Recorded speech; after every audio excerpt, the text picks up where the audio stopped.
एका फौजीची दूर अवस्था म्हणजे त्याचं जीवन, त्याची परिस्थिती सध्या काय आहे, ही माझी परिस्थिती मी तुम्हाला आज सांगणार आहे.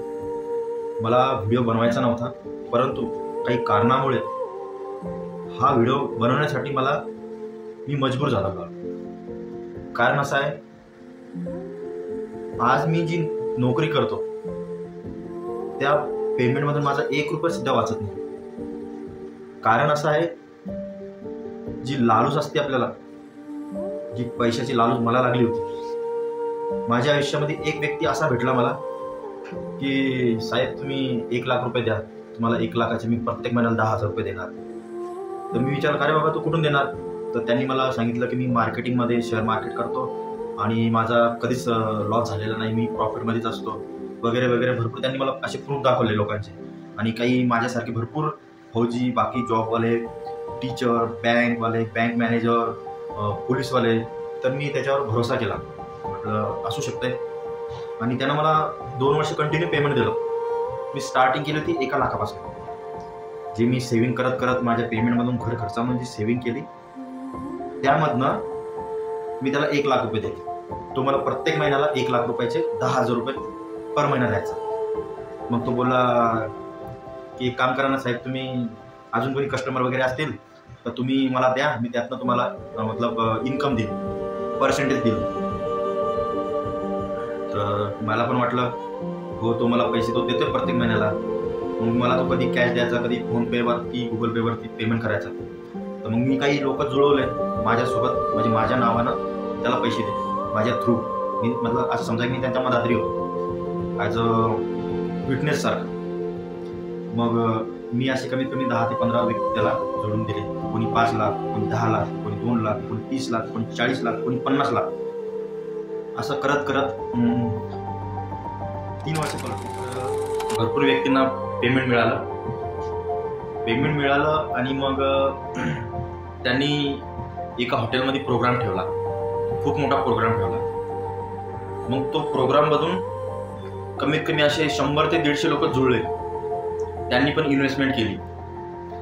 मी तर म्हणायचो, आणि मी माझे पूर्ण अकाउंटची डिटेल त्यांना दाखवली, हे बघा पेमेंट सर्वांना येते वगैरे वगैरे. आणि मग लोकांना ते खरं पटलं की चला बाबा हो, त्यांना तर 2 वर्षापासून पेमेंट येत आहे, तर चला एका पैशाचे 2 पैसे, चांगली गोष्ट आहे की आपल्याला काही न करता पैसे भेटत आहेत. तर मग इन्व्हेस्टमेंट करायला काही हरकत नाही. मग कोणी 1 लाखापासून, कोणी 10 लाखापासून, कोणी 40 लाखापासून 50 लाखापर्यंत एवढे पैसे दिले. मग तो जो प्रोग्राम झाला होता हॉटेलमध्ये, त्याच्यानंतर असं झालं अचानक, तो बोलला की सध्या मार्केट डाऊन आहे, मी सध्या लॉसमध्ये आहे, तर मी तुम्हाला क्वार्टरली पेमेंट देणार, 3 महिन्याला, 6 महिन्याला. आणि मग पर्सेंटेज पण त्यांनी कमी केले. मग त्या भरोशावर जे मी त्याला पैसे दिले होते, आता एवढी पेमेंट तर मला नाही आहे की मी एवढे पैसे त्याला दिले. मी 1 लाखापासून सुरुवात केली होती. मग नंतर मी प्रायव्हेट बँकेचं लोन, सरकारी बँकेचं लोन, असे लोन काढून मी त्याला पैसे दिले.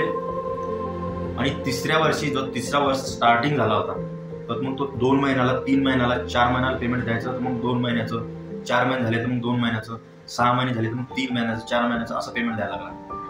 मग मला जे बँकेची EMI भरायचे होते ते मी टायमावर भरू शकलो नाही. त्यामुळं आज माझा सिव्हिल स्कोअर खूप खराब झालेला आहे. मला कुठली बँक लोन देत नाही. माझे EMI बाउन्स होत गेले. मला बँकेच्या नोटीस चालूच आहेत, मला नोटीस वगैरे. नाही जर मी पेमेंट केलं तर ते बोलले की मला वकील, म्हणजे एका लॉयर तुम्हाला नोटीस पाठवण्यात आलेला आहे. 2 बँकेचे, एक सरकारी बँकेचं आणि एक प्रायव्हेट बँकेचं. तर एवढी मोठी फसवणूक केली त्या व्यक्तीनं. फसवणूक करून तो व्यक्ती बॉम्बेला गेला. बोलला की मग त्याला खूप आम्ही विचारलं, बाबा आमचे पैसे कुठे, काय केलं, तुझं मार्केटिंगचं अकाउंट दाखवा मला, शेअर मार्केट करतो वगैरे वगैरे, काय असेल आम्हाला अकाउंट दाखव.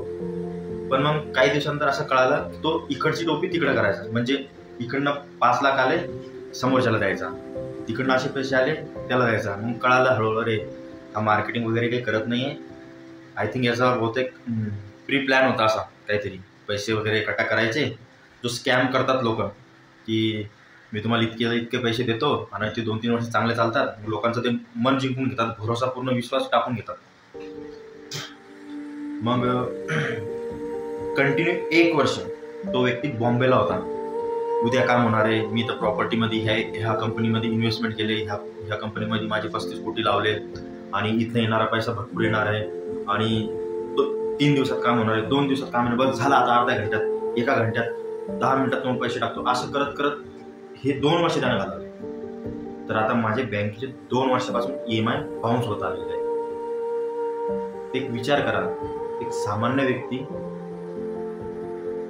कुणाला पण असं वाटतंय, असं वाटत नाही, कोणाला वाटतं यार 2 पैशाचे 4 पैसे जर होत असेल काही अडचण नाही. आणि सगळ्यात मोठी चुकी अशी केली की त्याच्याकडनं आम्ही प्रूफ काहीच घेतलं नाही.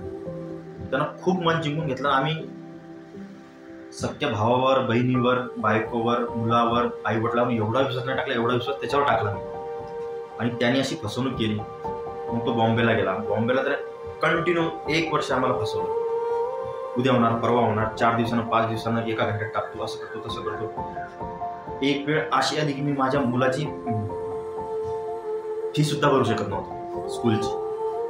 तुम्ही म्हणसाल हा व्यक्ती सरकारी जॉब करतो, आर्मीमध्ये आहे, मुलाचे म्हणजे स्कूलची फी सुद्धा भरू शकत नाही. विचार करा मित्रांनो की माझ्यावर किती मोठं संकट आलं असेल. तर त्यानंतर त्या व्यक्तीला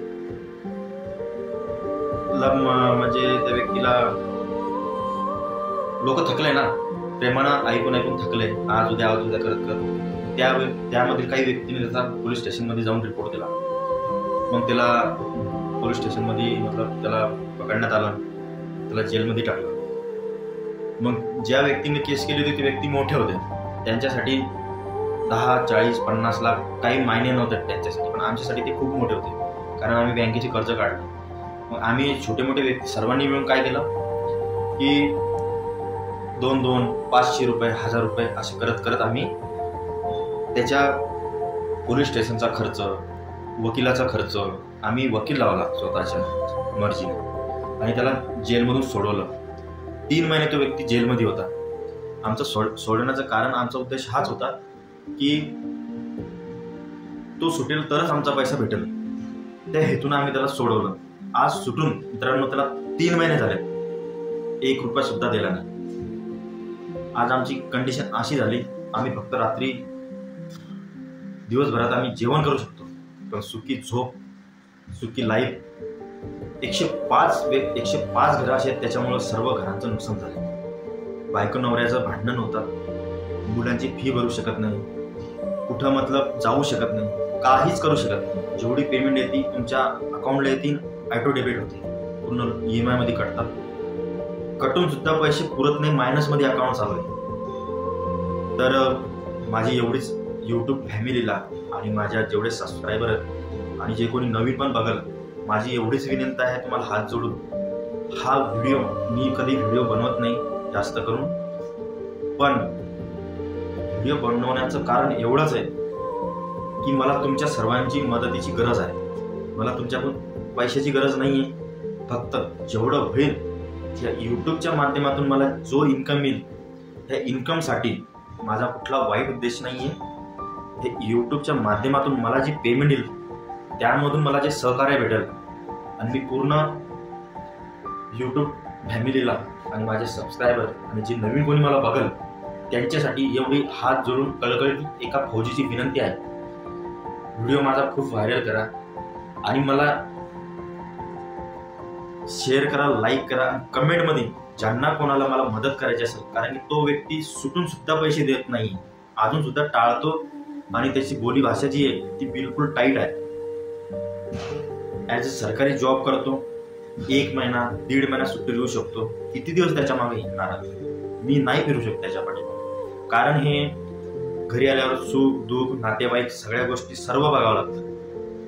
मागची 15 दिवसाची सुट्टी पूर्ण त्याच्या मागे मी घालवली तरी सुद्धा मला हेच भेटलं नाही, कुठंच काही सापडत नाही. तर ज्यांना कोणा मला मदत करायची असेल पोलीसवाले असतील, वकील असतील, XYZ कोणीही असेल, तर याच्यातून कसा पर्याय काढता येईल ती सुद्धा तुम्ही मला मदत करा. कमेंटमध्ये मला कॉन्टॅक्ट करायचा प्रयत्न करा, मला कमेंट करा, मला सांगा आणि माझा हा व्हिडिओ व्हायरल करा.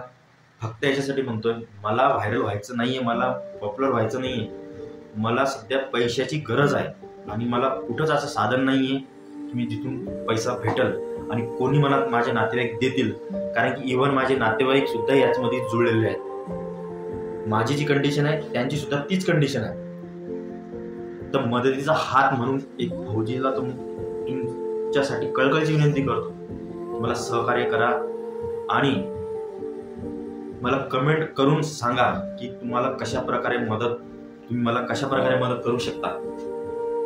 नक्की मी याच्यावर परत एकदा एक व्हिडिओ बनवेल आणि माझी खरी डिटेल तुम्हाला, बँक डिटेल, नोटीस, जे काही माझ्यासोबत घडले ते सर्व मी तुम्हाला ॲज अ प्रूफ टाकेल. मला व्हिडिओ बनवायचा नव्हता आणि सगळ्या गोष्टी सांगायच्या नव्हत्या, पण आता माझ्याकडे दुसरा कुठलाही पर्याय नाही आहे. व्हिडिओ बनवणं, ह्या गोष्टी करणं मला यूट्यूबवर अलाउड नाही आहे. तरीसुद्धा मदतीचा हात म्हणून माझी यूट्यूब फॅमिली मला मदत करेल असा मला भरोसा आहे, म्हणून हा व्हिडिओ मी बनवलेला आहे. तर प्लीज विनंती एवढीच आहे, माझं टायटल पाहून, व्हिडिओला मी जे टायटल देईल तो टायटल बघून प्लीज सर्वांनी व्हिडिओ बघा आणि मला मदत करा. एवढीच कळकळीची विनंती आहे. जय हिंद.